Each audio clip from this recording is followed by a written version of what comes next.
Good morning, everyone. Welcome to Fuel for Success on this beautiful Tuesday morning. Mike Hopkins coming at you from Studio 11, live in Hastings, Minnesota. And we had Matt. He's wandered off, as he's wont to do, from his temporary studios in Groveport, Ohio. Good to see you, my friend, and happy Tuesday. One more day. I leave Ohio tomorrow night and I'm driving back to Florida. I can't wait. I'm missing Caleb so bad I can barely think straight. Been too long, my friend. He was up here with me the first part of the trip. Then he flew back to go to his camp, and then he's been, obviously back down there until I finish up here. It's been a great time here. I've really enjoyed it. I've just really missed Caleb, and I've really missed Florida. The more I travel, the more I realize, A, that I'm a homebody at heart, and B, that I absolutely love Florida, and I mean love it. Like, it's just one of those things. But last night, man, we went and, today's about business and finance. Last night, we went to feed the homeless with the youth group here because it's their youth week. Bro, we had to go deep into woods to find them, and there were over probably easily 100 people, 100 homeless people living in these woods. Bro, we went to a tent and found a mom and her 10-year-old daughter living in these woods. Heartbreaking. One of the most beautiful little girls. The mom was so sweet. And she said, we were just talking, and I said, what do you need? Is there anything we can do for you? And she said, do you by chance have any extra shirts? This is the only clothes that I have right here. I mean, think about that. Some of us out there are struggling financially, but your struggle financially probably doesn't even scale in comparison to the majority of the world that live in true poverty. So while you're trying to get ahead financially, while it may be tight, maybe while you may not be able to buy that, $100 dress, or while you may not at this time in your life be able to take that really nice vacation, think about it. At the end of the day, the real secret to real success is gratitude. I walked out of there last night, Mike, so thankful. I thought, man, the times that we've traveled and maybe we didn't get put in the nicest hotel, it makes me feel like I should punish myself and go stay in that hotel for a week. The worst hotel that I've ever stayed in doesn't compare to having to sleep in woods with my son, literally having nothing. Mike, they had nothing, I asked them, I said, I asked some of the homeless people, how do you guys shower? And they're like, there's a church that lets us shower once a week, every Wednesday. I'm like, wow, I feel like sometimes I need to shower twice a day, and it's just one of those things, it's hot, muggy out there. There was a really bad storm last night, I mean, what do you do? What do you do, man? So whole point I started the show off with this is because this is our finance show. We talk about finance and wealth. But let's be honest, Mike, some of you have already achieved wealth. Some people from other countries or some people in this own country walked into your house that you think is no good and sat in your car that you don't think is the nicest car, they would consider you wealthy. The fact that you get to go out to eat, they consider you wealthy. The fact that you have in your closet 10 pair of pants and 15 shirts. I've been in some people's closets in America, and it's just, I'm like, wow, really? It's just one of those things where I think everybody should decide the clothes that you love and that you wear. Take every ounce of clothes that you don't wear and go give it to the homeless. I met another homeless man that literally did this. He said, this is the only shirt I have. I asked him if there's anything we can do. And he said, man, I would do it, just a t-shirt, Mike. We're talking about a t-shirt here. Yeah. And I'm like, wow, I can't imagine. I've got like 10 t-shirts in there, or gym shirts. I've got, God only knows, a couple of times in my life, I've actually emptied out my closet and left myself with 2 or 3 outfits. Can I be honest with you? I hated parted ways with some of my nice clothes at times, but you know what? When you think about it, my friend, I mean, we're blessed. And The real key to money is God gives you money. He gives so you can give. God doesn't give you money so you can hoard and be greedy with it and live this all-consuming, materialistic, selfish lifestyle.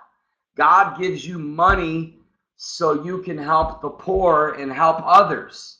Yes, it's okay to, if you want to buy a boat, fine. You know, if you want to live in a 3-story house and live in a nice neighborhood, perfect. If you want to drive a nice car, beautiful. If you want to eat steak, okay. But don't forget to always take time to give back, to give to those that are in need. Never get to the place where your wealth causes you to look down on others, because then you've lost your wealth. You may still have your money, but you've lost your wealth. If your wealth causes you to look down on others, you've already lost it. So you've got to be humble. The more money you make, the more humble you need to be. And usually it's the opposite. Usually, Mike, the more money people make, the more arrogant they become. But in reality, the more money you make, the more humble and broken you need to be and grateful. You need to be quiet, have a quiet humility, and say, God, you've entrusted me with this riches. How can I help others? The fact that if it's within your means, do you know what a $2,000 car would mean to a single mom that literally is dragging her 2 kids to the bus stop every single day and getting on a city bus? Like, literally, a little gift like that could change someone's life. And there are people that I know, Mike, that buying a $2,000 car for a single mom is literally like some people buying somebody a can of Coke. Just remember that God is the one that gives us wealth and God gives us riches. But there's a purpose behind money, and we've got to use money. That's where that scripture, there's such a fine line. The love of money is the root of all evil. It's okay to want money. It really is. You should want money. I want to make millions because I have a vision to use that money for a purpose. And it's for people, and it's for the poor, and it's for people that are in poverty. You know, Mike, I mean, literally, I saw homeless people last night with shoes with holes in them. You know, like literally, who out there couldn't go and buy a pair of shoes for a homeless man that's got shoes in them, holes in his shoes? I mean, the shoes looked horrible, you know, and I thought that's got to be uncomfortable. You know, one older man, he's 61 years old. He said, can you pray for my shoulder? Because there's a church that gives us water, and I got to carry that water all the way back here to my, you know, what he says home, which isn't a home. It's a tarp. He's got a tarp that's like tied to a tree. And under that tarp is like a blanket and a pillow and a few other things. The things we take for granted, my friend. I agree. You talk about gratitude, and I think that it all starts there. And sometimes, you know what, if you're watching the show, first of all, if you're watching this show, you are probably already among the 10% of the most wealthy people on the planet, because you've got access to internet and computer and that sort of thing.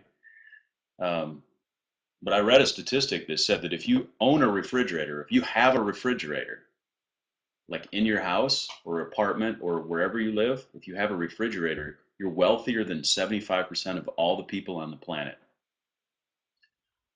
That means you're in the top 25% of richest people in the world. If you just have a refrigerator. Isn't that something? You know, Mike. So we should be grateful. It's true. It really is true. Like, for example, you know what that mom and that little girl had? A cooler. That was their refrigerator, a cooler. So, you know, we're going back there today. In fact, first at 4 o'clock, we're going to a neighborhood that's got 60 kids. I mean, it's a poor neighborhood. And we're feeding all 60 kids today. Then we're going back to the homeless. We're giving a few homeless people some coolers. We're loading the coolers up with some stuff, some food. We're taking some clothes to that mom. One of the girls in the youth group was like, oh, I've got so many clothes and I've got some extra perfume. And then, oh, they're blessing the living daylights out of that little girl. You know, all she had, you ready for this? Your kids that's like whining, they've got 150 toys in their room, and every time they go to the store, they want another toy. You know what she had, my friends? I looked through their entire little area. She had two things. She had coloring books and a little like backpack thingy. That's it. And one of the politest, sweetest girls. You know, I just think, Mike, we've got America especially, and that's why I'm so thankful for Mission 25, because that's what Mission 25 is. I'm going to go. In fact, my heart has been beating to go back to the Philippines. It's been beating to go back to Thailand and some of these third world countries I've been to. It's beating to go back. But also, Mike, we saw it in Chicago. You know, we walked into a shelter where they were grateful to get a fan because they had no air conditioning. Yeah. I mean, they were so grateful to get a little Walmart box fan to at least give some kind of air. You know, we give our kids a new basketball hoop, and they were like, "Yeah, but I wanted the blue one." We gave these teenager basketball hoop at the women's shelter, and they went crazy. You know, I just think that every parent out there, the number one thing you should teach your kids is gratitude. The biggest punishment you should give your kids is not for like watching a bad movie or smoking a cigarette. Yes, but the most extreme punishment should be when your kid acts spoiled and unthankful. Like most parents let that stuff slide. You know what I mean? Like the biggest punishment that you should give your kids is the day that they act out in ungratefulness. Like that's like should be the ultimate. Like with most parents, it's lying, it's catching them smoking, it's catching them watching a bad movie. It's like, you know, not doing their homework. I mean, more parents are tougher on their kids for not doing their homework than they are on their kids being spoiled and ungrateful. Like for me, the things that we have seen, Mike, you know, the little kids that were just ecstatic to get bubbles, Yeah. a little probably 29-cent thing of bubbles. You know, like I know kids in this country that on Christmas morning they open their gifts and they're like angry at their parents. Like, is this all? You know, I've had parents tell me that that's how their kids act. You know, grandparents. I'm like, we're lost. This country is lost. That's why we need a nationwide repentance, and it starts in the church. A lot of our church people are spoiled and ungrateful. Anyway, I'm so glad the young people got to see that last night. Many of them were weeping. Many of them were just shaken by it. Yeah. It's just one of those things, man. It's real life. You know, I met an 18-year-old kid yesterday. Mike, you would have wept. He's living in a van with his parents. Living in a van, and he was showing, and I videoed him. I'm gonna put it on YouTube today. But, you know, the things that they've gone through, you know? I mean, living in a van with his parents. Maybe you're not having such a bad day, my friends. Well, that perspective that you get from being around people who don't live the same lifestyle as you. I mean, we tend to live our life with peer groups and people around us that are at a similar socioeconomic scale as we are. And one of the things, and I think somebody said it before, Sherry said, our kids need to see the homeless. I'm so thankful that my kids have been able to over the years be exposed to things, ministry to those that are less fortunate, going out, Mission 25, feeding the homeless, interacting with those in shelters, seeing that and talking to those people and interacting and that's of course one of the great things about Mission 25 is we don't just go in and like here's your stuff and leave. We spend time and interact and learn stories and so they have an attitude of gratefulness for the things that they have. They're not just spending all their time with their middle class peer group that get upset when they don't get the newest Xbox game. You know what I'm saying? And so what what could be better, to help your kids? Because it's really a process of education. We need to educate them. They're not just going to. Most kids aren't going to just get it on their own, right? They're not going to get that. They should be grateful for what they have. First of all, if they don't have to work for it, and second of all, if they don't see the other side of the coin, if they're never exposed to people who don't have, if they're never exposed to the need that's in our own cities, how are they going to see that? I like what Karen says too. Adults need to see it. I put a, I don't know if you saw that, Matt. I put the story of RJ, remember, who was on death row. We met him in Chicago, and it really touched a lot of people. And I think one of the things that sometimes as adults and some of the people that I know, they don't necessarily understand the fact that we go and serve and minister to the homeless. And there's sometimes a negative stigma attached to the homeless, and they're like, oh, they're bums, they're winos, they're drug addicts and all those sort of things. And it's because people don't stop and take the time to learn the real story. And there's so many stories out there, and most of us, you talk to 20 or 30 homeless folks out there, hear their stories, and then you realize, you know what, I'm like one or two steps removed from being there myself. And so Oh, that to me, like cements it that here, I need to be grateful for the things that I have. I need to be grateful for the house I have, the car that I drive, the job that I have. All of that could be gone, tomorrow. And so, just being exposed to that, helps us understand, first of all, and we're talking about, a lot of things sort of loosely related to personal finance today, but I really believe that if you don't have gratitude, you're never going to be successful financially. You need to be grateful for what you have. You need to really understand how fortunate you are. Sometimes we can really get caught up, like, man, I wish I had more, wish I had more, things aren't going well. And you're right, that perspective of understanding how close you are to brokenness, how close you are to being on the street, you know, that really helps cement that in your head that, we really are blessed. Mike, I want to show y'all something. This guy that I met last night that was homeless told me that he got a tattoo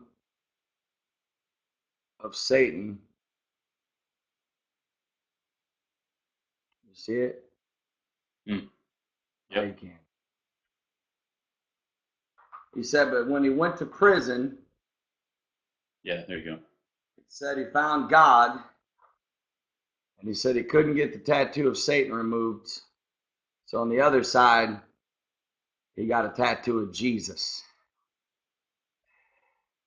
That, my friend, is what you call some good old-fashioned preaching material. But I love what you said, Mike, about the fact that it's not only just in the world, it's also in the church, people's attitude about the homeless. And again, this show is about money and finances, but all the more reason to talk about missions work, because missions work is literally the things that God wants all of us to do with money. Now, again, like I've told everybody, maybe your heart does not beat for the homeless, and that's okay. That does not make you a bad person. But hopefully your heart beats for fatherless kids or troubled teenagers or single moms or the sick or people that are in poverty. Maybe they have a home. Like I told the pastor yesterday when I was sitting down with him, I said, there's some people that are not homeless that don't have food.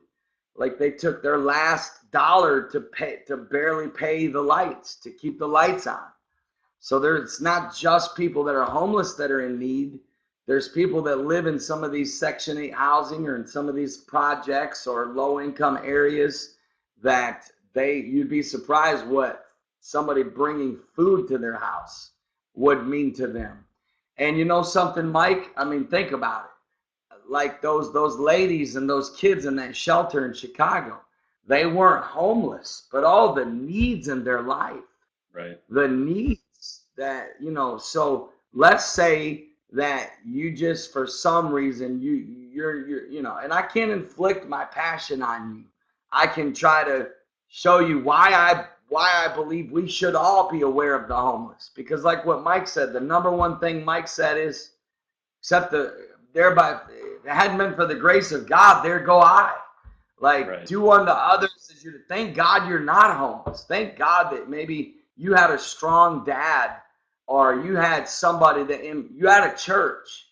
Some of these people literally had nothing. Like one of the 18-year-old homeless kids I met yesterday, his whole life was in and out of children's homes and, foster homes. You don't know what that does to a psychology of a person. It takes a lot of Jesus a lot of compassion and somebody to really believe in them and mentor them and help them to change from what they've seen. You know, they've been molested, they've been abused, they've been neglected.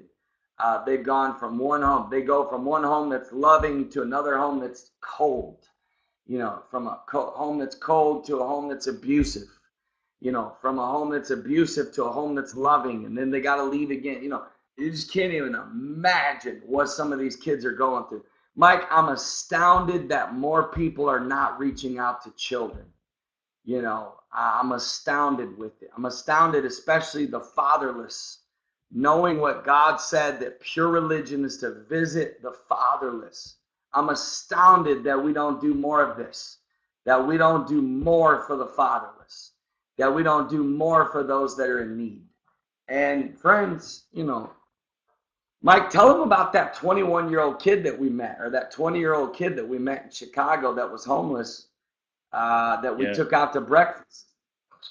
Well, we picked him up on the corner. Said, "Hey, you hungry, man?" He's like, "Yeah." And he jumped in the car, and we took him down to the restaurant to buy him breakfast. His name was Alistair. He was we sat and chatted with him for a while. Turns out he was originally from Englewood, which is the neighborhood we ended up going to bring the ice cream to kids. And so I'm like, "Hey, you know, tell me a little bit about Englewood." And he was saying, and he kind of told us not to go. He said, "You know, it's probably not a good idea for you all to go down there, and if you are, you know, don't roll up on a group of guys standing on the corner." And you know, he just gave us some advice, which we promptly ignored. And because we got Jesus, but and as we were talking to him, he told me, uh, he said, "Man, you know, on the 30th of June, just a few days from now, is going to be my 21st birthday." I'm like, "Wow, man." He goes, "Yeah, that's my number one goal, is to make my 21st birthday." He said, "Most of my friends didn't make it, meaning they got shot, they got killed in the neighborhood." And I'm like, "Wow." I said, "Well," he says, "Yeah, I'm just going to lay low. I'm just going to take it easy. I just got a few days left, and I'm going to make my 21st birthday." And I said, "Well, what are you going to do after that?" And he's just like, "I don't know, man. I never thought of it." He said, "I didn't think I'd make it." And so here's a guy who grew up in South Chicago in a neighborhood where he literally sees all of his friends get killed, and he doesn't think, you know, his number one goal in life is just to make his 21st birthday alive. That's it. And then he has like no plans. It's like, When I heard that, I wept, man. I literally wept. I couldn't believe that was that, but that's their life. You know, Mike, the neighborhood we went into, on average, 5 people are killed a day or shot a day. Five shootings a day in the neighborhood. No wonder police officers, firefighters, homeless people were begging us, do not go there. Like, I'm telling you, we literally had police officers asking us, I'm telling you, don't go there. It's too risky. Firefighters, you know, when we went to go bless, some of our volunteers went to go bless the firefighters. One of the firefighters was also a cop, and he said, "Listen, do not take your kids down there." You know, and people just don't get that aspect of Mission 25, that until you go to a Mission 25. You know what? The two men that came to Mission 25 from Columbus, Mike, Terry Bird and Lou Compton, they both told me, they literally, tears streaming down their face. They said, "You know what impacted us? Yes, the homeless. Yes, the shelters. Yes, the neighborhoods." Both weeping. They said, "We have never in our lives met anybody more real than the people that attend Mission 25." See, Mike, the people that attend Mission 25 are beautiful people. They're unbelievable. They when I say unbelievable, like the depths of the people, like that's why we don't listen. I wish I could describe what some of the people are like that come to Mission 25. Terry Bird told me, he said, "I've been raised in Pentecost all my life. I've never met anybody more real than the people that our volunteers, Mike, the people that get the heart of Mission 25. Listen, not one of our volunteers out of 80 stayed back from going down to Englewood. Think about that. Not one. Like, not one. Not one of our volunteers said, you know, we had moms and dads bring their kids. You know, there's a reason for that. A, in Mission 25, we go everywhere. We went to Skid Row at 9 p.m. at night on a Saturday night. That's like, there's not a person in the world that would, like, you know what happens in Skid Row? We went down there and brought food and blankets and prayed with them. You know, in Inglewood, where there's 5 shootings a day, nobody even raised their voice at us. Like, Right. listen, some of the churches I've preached at are more dangerous than the second worst neighborhood in America. You know what I'm saying? Like, you know, these people, when you got to understand the weapon of love, you got to understand that when you go with the love of God and they know that you love them and they see, like, who rents an ice cream truck and gives out 700 ice creams? You know, that stuff right there. We had a grown man, Mike. He started following us on Instagram. He was so touched. He was like, I've never seen anything like this, man. He brought his kids out there. He goes, this is beautiful. He was like, wow. He goes, this really shows us something. You know, most people are afraid to go there. You know, most people are afraid to go to where these children are, these teenagers are. Mike, you know, you saw it. You held a little boy, and we both did, actually, you know, and we tried to give him Skittles. We tried to give him a sucker. We tried to give him ice cream. You held him probably an hour at least. And I think finally after an hour he smiled. Is that right? Pacey got him to smile. I was unsuccessful. He didn't want me to put him down. I mean, he wanted me to hold him, but he just, you know, he was just hard. He just wouldn't smile. You know, Mike, that stuff wakes me up at night, because it's not, we don't know the terror that kid has seen. You know, many of these ladies that are in these shelters are there because they're getting away from violently abusive men, you know.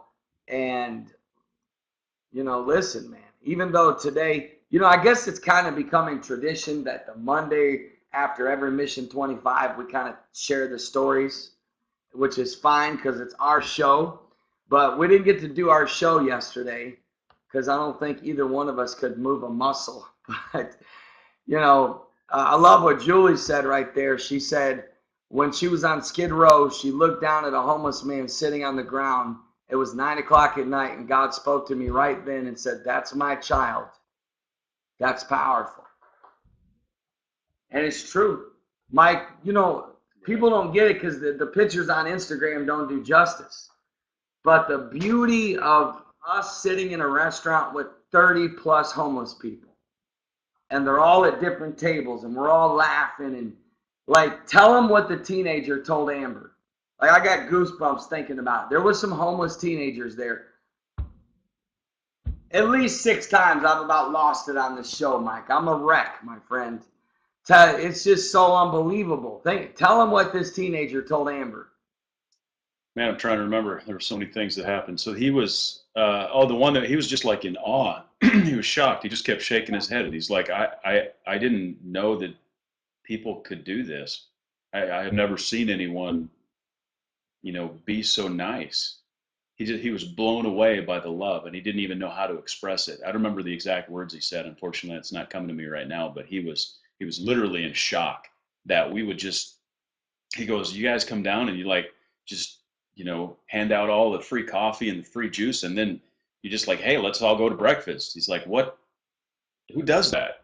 That's unbelievable. And he just couldn't like get his mind around it. He just kept sitting there shaking his head. Like, I've never seen it before. And that's unfortunate reality. Yeah, and the homeless people were just like, I remember one guy walked by and he goes, hey, I just want to shake your hand. This was at breakfast. He was sitting with Pacey and Britton or Betsy or whoever, and I shook his hand. He looked me in my eyes. I mean, he looked deep in my eyes. He goes, I just want to tell you, God is really going to bless you. And, you know, Mike, when you and I pulled up to that corner where all those homeless people are, and we set a goal, we were going to grab like 2 or 3 to go to breakfast. Bro, in my little like Nissan Altima, Mike like sat on the console like this. Papa Rick was like squeezed him. I don't even know how many homeless people. We just kept shoving them in. I said, get in, lay on each other. I don't care. We got room. Get in. It was unreal. You know, and think about it. You ready for this? That restaurant's been in existence since like the 50s. The manager, I think, was there like 20 plus years. He said, never has anybody brought the homeless in and fed them like this. Can you imagine? Chicago, Illinois, my friend, that, you know, this is the kind of stuff we've got to do with our money. See, friends, Right. This is a show about finances. Take your money and do good with it, and you'll get more money. And then take that more money and keep doing more good, and you'll get more money. And along the way, if you want to bless yourself with something nice, okay. But never lose sight that for the rest of your life, you are to be missions minded. That I'm almost at a place, Mike, and I know you can relate. I literally am almost at a place where I want to live at the lowest level possible so I can bless more people.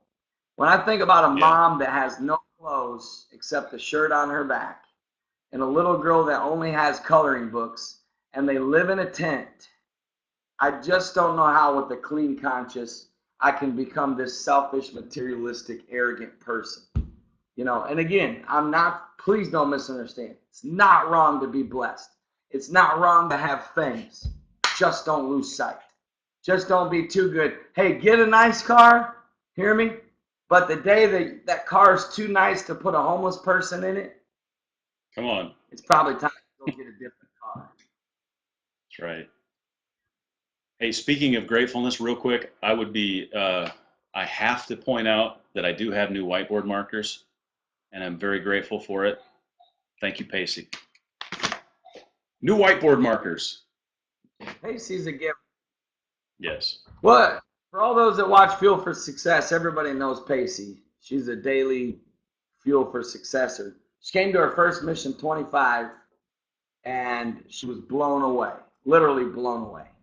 So it was good to have her at a Mission 25. All of you out there that haven't been to a Mission 25, I ache for you. My heart breaks for you. I feel more sorry for you than I do anybody on earth. So you have 6 more chances. Detroit is next. Pray for us. We love you guys. Thanks for joining with us today. We'll be back normal schedule every Monday through Friday, 9 a.m. Eastern Standard Time. You can go to fuelforsuccess.tv and watch any previous episode. You can also go to iTunes and download these as podcasts onto your iPods and smartphones. You can always watch us on YouTube. Hey, if these shows bring value to you in any way, take the link to this show, text it or email it to friends, and give it away. It's free. We love you guys, and we'll be seeing you tomorrow morning at 9 a.m. Good seeing you all. We'll see you tomorrow. Bye-bye.